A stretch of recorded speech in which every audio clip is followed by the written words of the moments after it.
Does your bathroom drawer look like this with all kinds of products to help you maintain your hairstyle? Let's talk about it today on Life Starring Deb.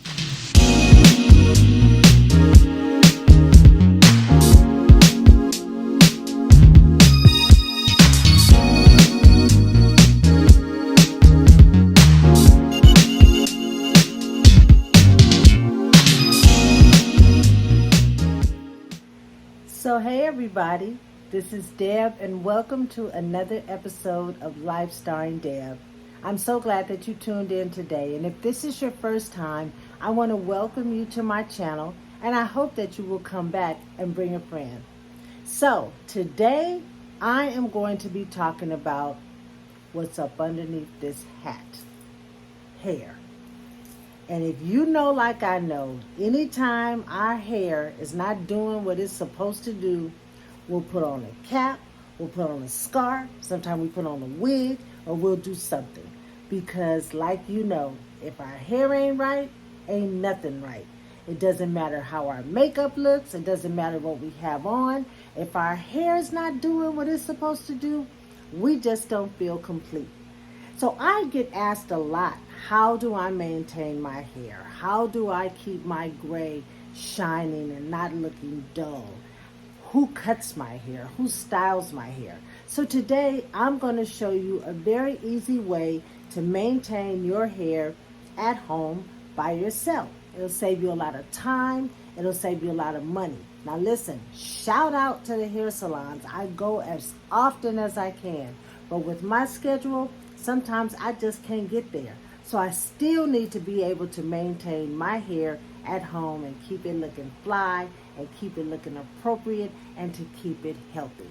So stick with me as I show you my routine to keep my do doing what it do. Stay tuned. So I'm back, and as you can see, I have washed my hair. So a good hairstyle is always going to start with clean hair. I use Shimmering Lights for my hair because this shampoo wakes up the gray, the silver, and it makes it pop and it makes it bright, and it takes the dull color out, the yellowish or the dull gray out of gray silver hair. So I swear by this Shimmering Lights as my shampoo for my hair. Then I rinse my hair with the Shimmering Lights conditioner. After I shampoo, then I condition with the same product, but it's the conditioner. Now I will put this on my hair, and then I will put a plastic bag over my head, and I will keep that on for about 15 minutes, and then I rinse it out. Now here's the part: you cannot rush this part of the process because you want to make sure that you are rinsing out all of the purple. So you keep rinsing, and then I look at my hands. I look at the foam in my hands.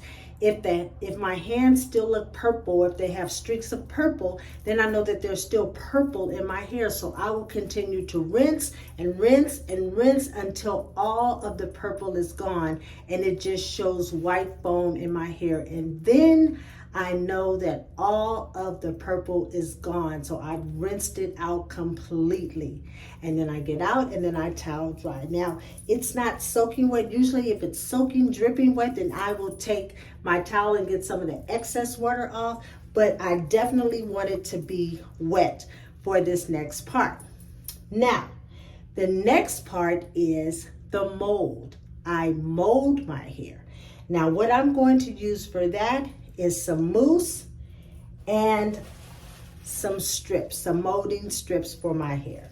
Now, there are so many different molds on the market. I used to use Nairobi mousse for my hair. I absolutely love it, but the problem with that is it's blue, and it was turning my purple a little bluish, had a little bluish tint to it. So what I found is whatever color you put on your hair, whether it be with the shampoo or the conditioner or the mousse or whatever product you use, that may end up being part of the color of your hair, and especially with gray hair. You can't be too careful with putting anything with color on your hair. So I use this. It's clear. It works the same way as everything else, and I have pretty good luck with this. I've used it a few times, but I like it. It's okay. It's no different than anything else. I tend to want to go for a little thicker mousse depending on the style that I'm trying to create. For instance, if I was going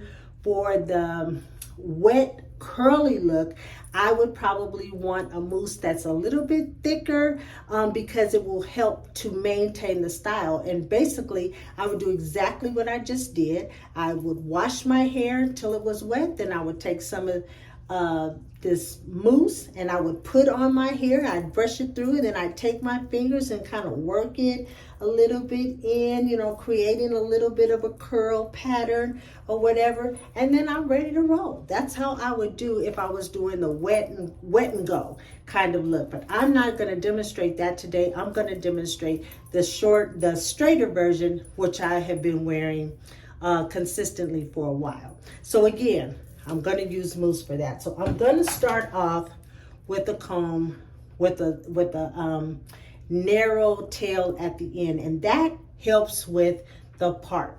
Now, here's a little trick that I use. If I'm going to wear my hair parted on the left with the hair going over to the right, then I would part it on the right and let the hair go over to the left. And I'll show you why when I comb it out. So I'm going to start right here by just parting my hair, making it a nice part. And it doesn't have to be all straight or everything, because when I comb it out, it's not really going to matter because the part is going to be on the other side. And I just kind of comb it out a little bit, just a little bit. As you can see, as I'm combing, I'm touching it, and I can feel how soft it is, and that lets me know that the conditioner worked really, really good. So I'm going to take some of this mousse, and I'm going to put some in my hand, and I'm just going to put it over my hair. In the front and the back, I'm going to adjust my towel a little because I don't want no wardrobe malfunction going on this video. So I'm going to take some more mousse. I'm going to put it in my hair. Now, how much mousse? I don't know exactly.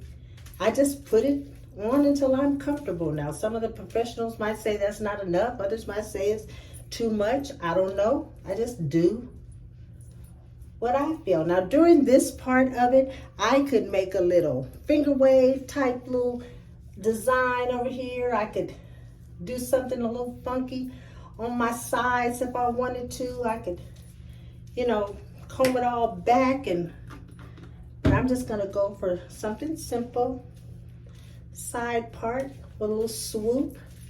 And again, my part is on my right side. My hair is going over to the left. Just like so. So you see, and I'll wipe off some of the excess. And then I'm going to take these strips. Now, I like these strips because I can fit it very tight around my hair, and I want to fit it tight around my hair, and it stretches. So I will put this around my hair, on the hairline, and hold it. Put the other side and hold it. Holds very, very tight. Again, I'm going to fix this towel because it doesn't seem to want to cooperate with me during this video. Okay. Then I'm going to take another strip, stretch it, same process as before, and I'm going to pull it around my hair again on both sides and hold it. And I really love these strips more than a scarf because I can definitely pull them tight, and it definitely works as far as keeping my hair flat until it dries. Then I'm going to take a third one, stretch it, and then I'm going to just tie this the same way I would do a scarf. Just knot it. Now I could actually stop with 3, but I'm gonna do 1 more. Take it, pull it, and pull it up, and knot it up, just like a scarf.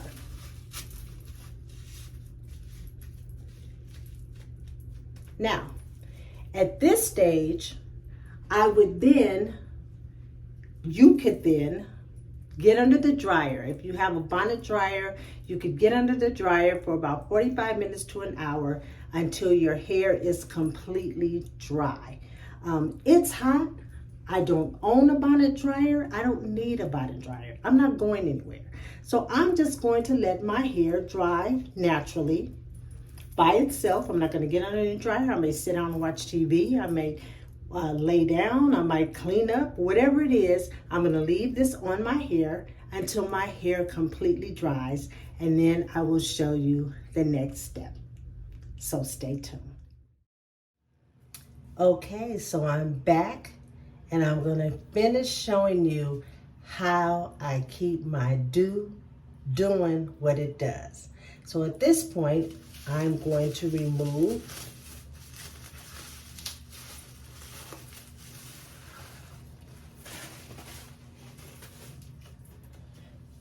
tape. It is, as you can see, I got a nice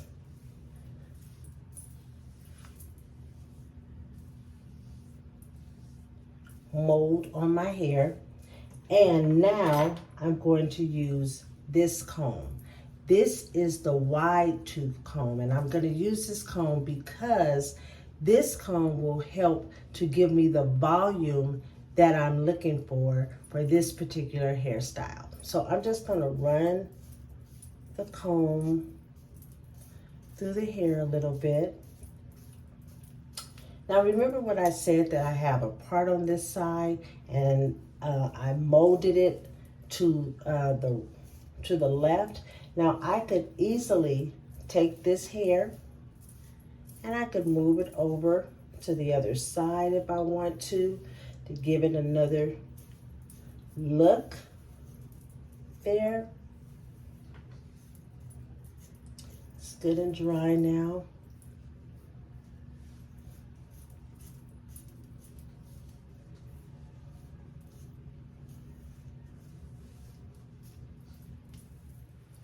And play with it a little bit. Now, one of the things that I always do at this point is I put just a little bit of hair dressing on there. I use the olive oil hair dressing because it's light, right? And I just put a little bit on my finger, and then I definitely want to get the back a little bit on top. Not a lot, because I don't want to weigh my hair down, but just enough to help to sculpt and mold a little bit, give it a little bit more shine. And I'm going to show you how easy it is to go with this part from the right back over to the left if I want it. Just depends on what I'm feeling. This wide tooth comb definitely helps to shape it a little bit. I may use a brush, just a little on the sides. As you can see, my volume is up at the top. So in case I wanted to do something a little bit more funkier, maybe put some spritz or something, if I wanted to spike it up a little bit, I would start there in the center where the most hair is, where the volume is. Now, as you see, the back lays really nice. I can take my fingers, shape it a little bit in the back. Now, what I would have done before I did my hair is I probably would have gone to the barber, and I would have made sure that the back of my hair was cut so that the bottom of it is precision cut, because that just adds to the hairstyle. Shout out to my barber, Tevez, and Your Hair and More. Keeps my ends clipped, keeps my hair precision cut so that it will maintain the style. Tevez is also the person that'll tell me when I come in there with these far-fetched ideas about these hairstyles that I want. Tevez will be the one to say, you don't need that, your hair is fine, leave it alone, it's fire, that's your signature. So Tevez will be glad that I'm keeping it up. So basically, that is it. That is what I do. And again, I am not a professional. This is what I do to maintain my hairstyle. Now, when I go to the salon, and I do love to go to the salon and let someone else do my hair and get pampered, I go to my girl Erica at Magic Hair, because she always will experiment with my hair, try little things, try a little different curl or different, different style and she will, try some stuff. If I say, I want to try this, she will definitely do that. But my schedule does not permit me to go to the salon as often as I'd like. So I need to be able to do something like this at home by myself. So shout out to you if you go every 2 weeks to the hair salon to get pampered. Good for you. I just don't have the schedule to do it, but I always want to make sure that my hair is still looking good no matter where I have to go, whether it's out on the town or whether it's to a meeting at work or just to work. I want to make sure that my hair looks good, and this is how I maintain it. Now, what you will notice is that I did this style and I did not use these. This was a no heat do. Heat can be very bad on your hair if you do it all the time to maintain your curl, or if your hair is dirty. You can't just keep putting heat in your hair. And I did this style with no heat at all. So this was a very easy wash and go style, whether I wanted to wear it short or whether I wanted to wear it curly. It's the same way that I did it, except I would not have wrapped it. I just would have taken some curl activator and I would have ran it through my hair while it was wet. I would have shaped it, I would have styled it, and I would have been ready to go. This one is the straight style, and the thing that I did different was I wrapped it. And then I let my hair dry, and then as you can see, I combed it out, and I'm ready to go. So that is it. That is how I keep my doing what it does. And I hope that you got something out of this episode. Now, you might want to check with a professional about your type of hair, your texture, to see if you need to do something different to continue to maintain your style. You might need a perm, you might need a relaxer, you might need something else. I don't know, but you need to check with the person that does your hair on a regular basis, and you want to ask them, what can I do in between my appointments to maintain my hair and to keep it looking fly? And hopefully they will tell you, and it will tell you exactly what you need to do. Don't be afraid to experiment. I don't experiment because this works for me, but there have been times when I have experimented with my hair. So that's it for today. Thank you so much for tuning in. If you have some other questions about how I've done my hair, or ideas that I can give you, or suggestions, put them in the comments and I will make sure that I respond to your questions. So that's it. Have a wonderful day. See you soon.